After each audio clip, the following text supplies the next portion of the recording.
2026 ആദ്യത്തെ മത്സര ബോംബ് എന്ന് തന്നെ പറയാവുന്ന ഒരു മണ്ഡലം പുറത്തുവിട്ടിട്ടുണ്ട്. അത് മറ്റാരുടെയും മണ്ഡലമല്ല. ഒരുപക്ഷെ എല്ലാ സീറ്റുകളും പ്രഖ്യാപിക്കുന്ന കൂട്ടത്തിലായിരിക്കും പി വി അൻവറിൻ്റെ സ്ഥാനാർത്ഥിത്വം പ്രഖ്യാപിക്കുക എന്നാണ് എല്ലാവരും കരുതിയതെങ്കിൽ എല്ലാവരെയും ഞെട്ടിച്ചുകൊണ്ട് ഒരു വളരെ വലിയ ഒരു തോതിലുള്ള ഒരു ബോംബ് പൊട്ടിച്ചിരിക്കുകയാണ് KPCCയുടെ അധ്യക്ഷനായിട്ടുള്ള സണ്ണി ജോസഫ്. അത് മറ്റൊന്നുമല്ല, ബേപ്പൂരിൽ നിന്ന് ബേപ്പൂർ സുൽത്താനായി മാറാനാണ് പോകുന്നത് പി വി അൻവറാണ്. പി വി അൻവർ ജയിച്ചു വരും. ഇപ്പം തന്നെ പി വി അൻവർ അവിടെ പണി തുടങ്ങിയിട്ടുണ്ട്. അതിൻ്റെ ഔദ്യോഗികമായി സണ്ണി ജോസഫ് ഇന്ന് പ്രഖ്യാപിച്ചു പി വി അൻവറാണ് അവിടുത്തെ സ്ഥാനാർത്ഥി. ഇത് നമ്മൾ പറയാൻ കാരണം സുഭാഷിതൻ ചാനലും നേരത്തെ പറഞ്ഞിരുന്നു പി വി അൻവർ ആയിരിക്കും അവിടുത്തെ ബേപ്പൂരിലെ സ്ഥാനാർത്ഥി എന്ന് പറഞ്ഞു. ഇനി ബേപ്പൂരിൽ അറിയാനുള്ളത് മരുമകൻ അവിടെ നിൽക്കുമോ ചാടിക്കളിക്കുമോ. കാരണം ഇത് സ്വാഭാവികമായിട്ടും പി വി അൻവർ ജയിക്കാനാണ് എല്ലാ സാധ്യതയും കാണുന്നത്. 2-3 ഘടകങ്ങൾ പി വി അൻവറിന് അനുകൂലമായിട്ടുണ്ട്. ഒന്ന്, അദ്ദേഹം ഇൻബോൺ ഫൈറ്ററാണ്. 2, അദ്ദേഹത്തിൻ്റെ ആവശ്യത്തിലുള്ള സാമ്പത്തികം കൈകാര്യം ചെയ്യാൻ കഴിയുന്ന ആളാണ്, അല്ലെങ്കിൽ മൊബിലൈസ് ചെയ്യാൻ കഴിയുന്ന ആളാണ്. 3 പറയുന്നത് നിലമ്പൂരിൽ വലിയ വോട്ടാണ് അദ്ദേഹം പിടിച്ചത്. പിന്നെ ഒരു ഘട്ടത്തിൽ ജയിക്കുമെന്നുള്ള സ്റ്റേജ് വരെ ആയതാണ്. പിന്നെ അത് കഴിഞ്ഞിട്ട് നിലമ്പൂരിലെ അദ്ദേഹം തോൽപ്പിച്ച കോൺഗ്രസും ലീഗും ജമാഅത്ത് ഇസ്ലാമിയും, അതായത് മുസ്ലിം കൺസോൾട്ടേഷൻ നന്നായി ബേപ്പൂരിൽ നടക്കാൻ സാധ്യതയുണ്ട്. ബേപ്പൂരിൽ 2 കൂട്ടരും ജയിച്ചിട്ടുണ്ട്.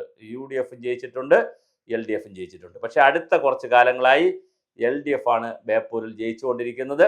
UDF കുറച്ച് നേരത്തെയാണ് MC മൊയ്തീൻ അടക്കമുള്ള LDFിൻ്റെ ആളുകളാണ് ഇപ്പോൾ കുറച്ചു കാലമായി ബേപ്പൂരിൽ ജയിച്ചുകൊണ്ടിരിക്കുന്നത്.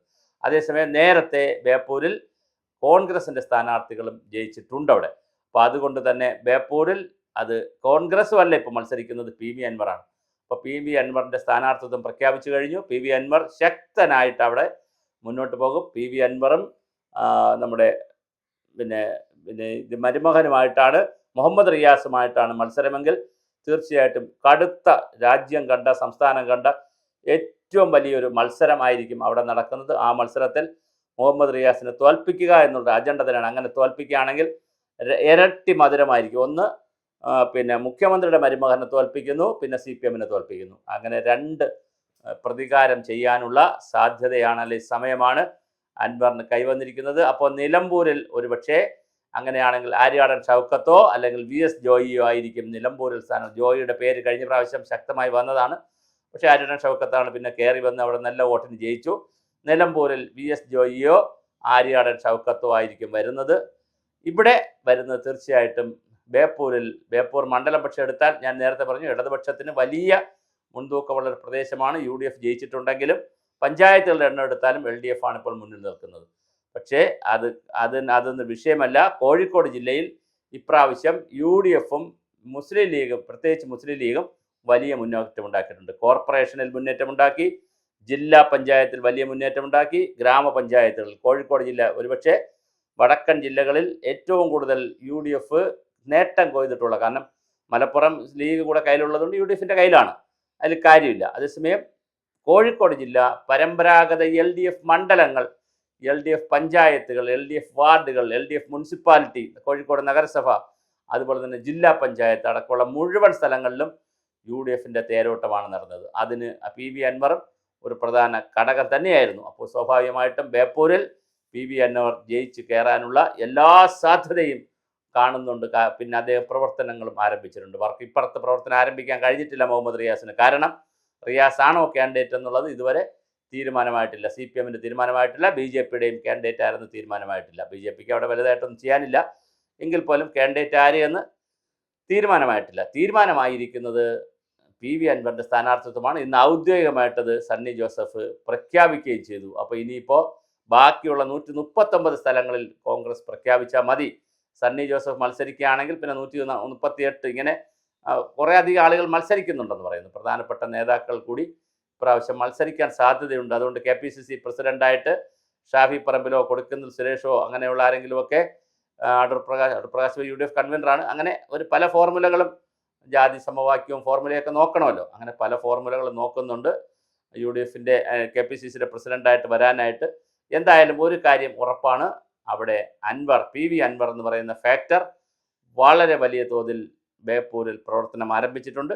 ആ പ്രവർത്തനങ്ങൾ ഫലമായി പി വി അൻവർ ജയിക്കാൻ തന്നെയാണ് എല്ലാ സാധ്യതയും കാണുന്നത് എന്നുള്ളതാണ്. കാരണം ബേപ്പൂരിൻ്റെ ഒരു ഭൂമിശാസ്ത്രപരമായി നോക്കുമ്പോൾ ബേപ്പൂരിൽ നേരത്തെ ഉണ്ടായിരുന്നതിൽ നിന്ന് വ്യത്യസ്തമായ ചില കാര്യങ്ങൾ നടക്കുന്നു. ജമാഅത്ത് ഇസ്ലാമിയുടെ സപ്പോർട്ടും ലീഗിൻ്റെ സപ്പോർട്ടും പി വി അൻവറിൻ്റെ പാർട്ടിയുടെ സപ്പോർട്ടും ഇതെല്ലാം കൂടി മുസ്ലിം കൺസോൾട്ടേഷൻ നന്നായി നടത്തും അവിടെ. ആ നന്നായി നടക്കുന്നതിനിടയിൽ യു ഡി എഫിൻ്റെ ഒരു കൺസോൾട്ടേഷൻ കൂടി ആയാൽ, അല്ലെങ്കിൽ യു ഡി എഫ് പാർട്ടിക്ക് കിട്ടുന്ന, കോൺഗ്രസിനും പാർട്ടിക്കും കിട്ടുന്ന, പിന്നെ ഭരണവിരുദ്ധ വികാരത്തിന് കിട്ടുന്ന പിണറായിസത്തെ ഞാൻ തോൽപ്പിച്ചിരിക്കും, പിണറായിസമാണ് കേരളത്തിൽ തോൽക്കേണ്ടതെന്നുള്ള വലിയ മുദ്രാവാക്യം വെച്ചുകൊണ്ടാണ് അവിടെ പി വി അൻവർ മത്സരിക്കുന്നത്. അതിന് ഒരു അപ്പർ ഹാൻഡ് കിട്ടുക തന്നെ ചെയ്യും എന്നാണ് അറിയുന്നത്. അങ്ങനെയാണെങ്കിൽ ബേപ്പൂർ മണ്ഡലം പി വി അൻവർ പിടിക്കാൻ സാധ്യതയുണ്ട്. അങ്ങനെ പിടിച്ചാൽ അത് മറ്റൊരു ചരിത്രമായിരിക്കും വരുന്നത്. കാരണം പരമ്പരാഗതമായി ഇടതുപക്ഷത്തിന് മുൻതൂക്കമുള്ള, യു ഡി എഫ് ജയിക്കാറുണ്ടെങ്കിലും ഇടതുപക്ഷത്തിന് മുൻതൂക്കമുള്ള ഒരു മണ്ഡലത്തിൽ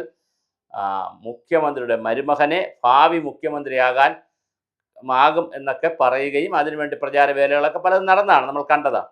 മുഖ്യമന്ത്രി നേതൃത്വത്തിലൊക്കെ ചില പ്രചാര പരിപാടികളൊക്കെ നടന്നതാണ്. പക്ഷെ അങ്ങനെയുള്ള ഭാവി മുഖ്യമന്ത്രിയാകുന്ന, അല്ലെങ്കിൽ എപ്പോഴും മന്ത്രി, ഇനി അങ്ങോട്ട് എല്ലാ കാലവും ഇടതുപക്ഷം വന്നാൽ മന്ത്രിയായിരിക്കുന്ന വളരെ പ്രമുഖനായിട്ടുള്ള മുഹമ്മദ് റിയാസാണ് അവിടെ എതിരാളിയായിട്ട് വരുന്നതെങ്കിൽ അദ്ദേഹം തോൽക്കാനുള്ള എല്ലാ സാധ്യതയും കാണുന്നുണ്ട്.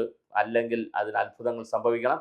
അപ്പോൾ എന്തായാലും പി വി അൻവർ അവിടെ മത്സരിക്കുന്നു. പി വി അൻവർ മത്സരിച്ചു കഴിഞ്ഞാൽ തീർച്ചയായിട്ടും വലിയ വോട്ടിലായിരിക്കും പി വി അൻവർ ജയിക്കാനുള്ള, ബേപ്പൂരിൽ ജയിക്കുക എന്നുള്ളതും നമ്മൾ വളരെ കൃത്യമായി കാണണം. അതുപോലെ തന്നെ മറ്റൊരു പ്രധാനപ്പെട്ട കാര്യം, മലപ്പുറം ജില്ലയിൽ വലിയ തോതിലാണ് ലീഗിനും യു ഡി എഫിനും മുൻതൂക്കം ഉണ്ടായിട്ടുള്ളത്. ആ മുൻതൂക്കവും ഇതിനെ സ്വാധീനിക്കും. കേരളത്തിൽ ഇപ്പോൾ യു ഡി എഫ് അനുകൂലമായ ഒരു ട്രെൻഡാണ് നിൽക്കുന്നത്. 90-നും 100-നും സീറ്റിനിടയ്ക്ക് യു ഡി എഫ് പിടിക്കും എന്ന് പ്രവചനങ്ങൾ വന്നുകൊണ്ടേയിരിക്കുന്നു. പ്രീ പോൾ പ്രവചനങ്ങളായിട്ടുള്ള ഒരുപാട് പഠനങ്ങളും റിപ്പോർട്ടുകളും ഒക്കെ വന്നുകൊണ്ടിരിക്കുന്നത് അത് അനുകൂലമാണ്. അതിൽ പി വി അൻവറിൻ്റെ ബേപ്പൂർ പി വി അൻവറിന് കിട്ടാനുള്ള എല്ലാ സാധ്യതയുമുണ്ട്. അങ്ങനെയാണെങ്കിൽ അത് സംസ്ഥാനത്തിൻ്റെ രാഷ്ട്രീയത്തിൻ്റെ ചരിത്രത്തിൽ മറ്റൊരു ഏട് കൂടിയായിരിക്കും. ആദ്യം പ്രഖ്യാപിച്ച സീറ്റ് യു ഡി എഫ് പിടിക്കും. അങ്ങനെ പിടിക്കുമോ? തീർച്ചയായും പിടിക്കാനാണ് സാധ്യത. മുഹമ്മദ് റിയാസിൻ്റെ പൊളിറ്റിക്കൽ കരിയറിന് വലിയ ചോദ്യമുയർത്തുന്ന ഒരു തെരഞ്ഞെടുപ്പായിരിക്കും. പി വി അൻവറിനോട് തോറ്റാൽ തീർച്ചയായിട്ടും അത് മറ്റൊരു ആളിനോട് തോക്കുമ്പോഴല്ല, പി വി അൻവറിനോട് തോറ്റാൽ, ബേപ്പൂരിൽ തോറ്റാൽ തീർച്ചയായിട്ടും അത് മുഹമ്മദ് റിയാസിൻ്റെ പൊളിറ്റിക്കൽ കരിയറിനും വലിയ ഒരു ഇമേജ് പ്രശ്നം ഉണ്ടാകാം. എന്തായാലും ഇപ്പോഴത്തെ ഒരു നിലയനുസരിച്ച്, പ്രവർത്തനങ്ങളുടെ ശൈലി അനുസരിച്ചും പി വി അൻവർ ആയിരിക്കും ബേപ്പൂരിലെ പുതിയ 26-ലെ സുൽത്താൻ.